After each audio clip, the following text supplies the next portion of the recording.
Stop scrolling. I mean it. What I'm about to tell you might be the most important thing you hear all year. And I don't have much time left to say it. I'm 81 years old, and I wasted 56 years of my life waiting for a tomorrow that never came. I had a good job, a decent marriage, a house with a garden I never sat in. I had everything society told me I should want, and I was completely, devastatingly empty.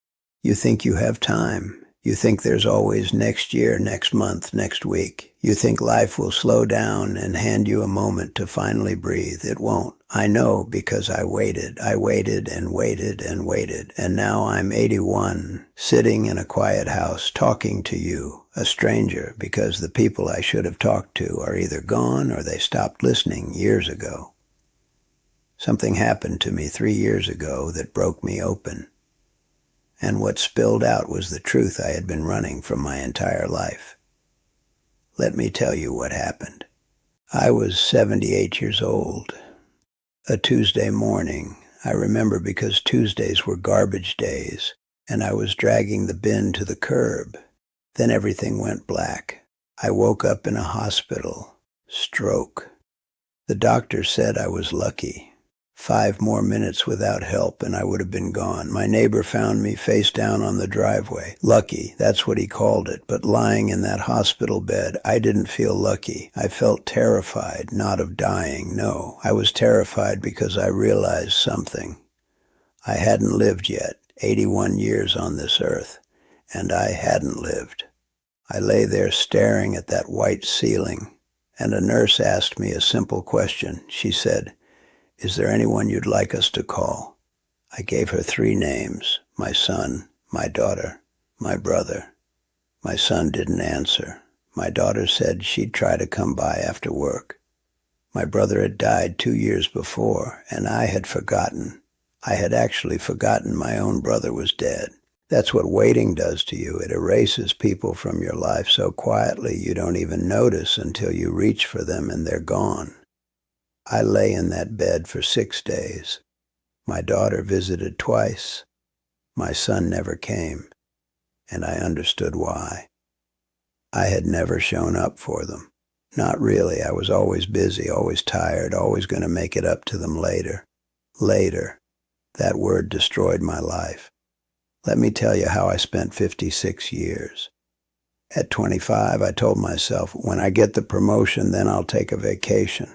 At 35, I said, when the kids are a little older, then I'll coach their teams. At 45, it was, when I pay off the house, then I'll relax. At 55, when I retire, then I'll travel. At 65, I retired. And you know what I did? Nothing. I sat in that house, watched television, waited for the phone to ring. It rarely did. I had spent my whole life running toward a finish line, and when I got there, nobody was waiting. My wife, Margaret, she used to ask me to dance in the kitchen. Just silly, spontaneous dancing while dinner cooked. I always said no. Too tired, too stressed, too something. She stopped asking after about 15 years. She died at 74. Heart failure, quiet and quick. And I never danced with her. Not once in our kitchen, not once. Here's the biggest lie you're telling yourself right now. I have time. You don't. Nobody does. I didn't. Margaret didn't. My brother didn't. And neither do you. You think someday you'll slow down. Someday you'll call your mother more. Someday you'll take that trip. Someday you'll say the things you've been holding inside. Someday is a lie. It's the most dangerous word in any language. I was a good provider. I paid every bill on time. I showed up to work for 40 years without missing a single day. And you know what my son said the one time we actually talked? He said, "Dad, you were never really there." He was right. I was present in body and absent in every way that mattered. Is that the legacy you want? A person who showed up but was never truly there? You know what keeps me up at night? Not the big failures, not the career setbacks or the financial mistakes, the small things. The school play my daughter was in when she was 9. She played a sunflower, a sunflower. She had one line, and I missed it because I had a meeting that could have waited until Monday. She's 52 now. She still remembers. The fishing trip my son begged me to take when he was 12. I said next summer. Next summer became next year. Next year became never, never. The letter my brother sent me after his wife died, he needed me. He wrote 3 pages in shaking handwriting asking me to visit. I called him instead, a 10-minute call. I told him I'd come soon. I didn't go. He died 18 months later, alone in his apartment. They found him after 2 days. 2 days. The trip to Italy, Margaret always dreamed about. We had the money. We had the time after retirement.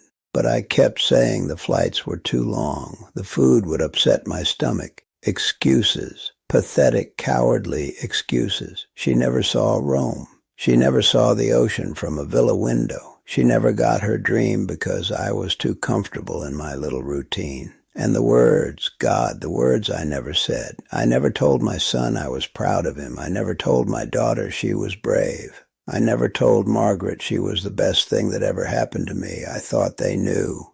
They didn't. People don't know unless you tell them. Remember that. After my stroke, I made a decision. I was 78 years old, and I decided 78 was not too late. I wrote my son a letter, 7 pages. I told him everything, every regret, every apology, every moment I wished I could take back. I told him I was proud of him. I told him I loved him. He didn't respond for 3 months. Then one Sunday morning, my phone rang. It was him. He didn't say much, but he called, and the next month he called again. We're not fixed. We're not some movie ending where everything is perfect. But we talk now, every few weeks, and that's more than I deserve. I started painting, watercolors, terrible ones. Margaret would have laughed at them. But I paint every morning now, because I want to. Not because I'm good at it. I sit in my garden, the one I never used for 30 years. I sit there and I feel the sun, and I breathe. I'm happier now at 81 with a body that barely works than I was at 45 with everything society says you need. Isn't that something? Now I'm talking to you. Yes, you, the one reading this right now. If you died tomorrow, would you be satisfied? Not impressed, not comfortable, satisfied, deep in your bones satisfied. Would the people you love know you love them? Would your children have enough memories of you? Would you have tasted your life or just survived it? I know what you're thinking. You're thinking you're different. You're thinking you'll get to it. You're thinking your situation is complicated. It's not. It's simple, painfully simple. You're choosing comfort over living every single day. You're choosing the safe routine over the scary adventure. You're choosing silence over saying I love you. You're choosing work over the people waiting at home. And one day those people will stop waiting. Don't you see? If I could go back and talk to my 25-year-old self, here's what I would say. Stop. Stop chasing promotions that won't remember your name. Stop saying tomorrow. Stop treating rest as laziness. Stop keeping score. Stop swallowing your feelings. Start dancing in the kitchen. Start calling your brother. Start taking the trip. Start saying I love you out loud even when it feels awkward. Start showing up. Really showing up. If your mother's alive, call her today, not tomorrow. Today. If your child asks you to play, put the phone down and play. If your partner asks you to dance, dance. If you have a dream collecting dust in the back of your mind, start it this week.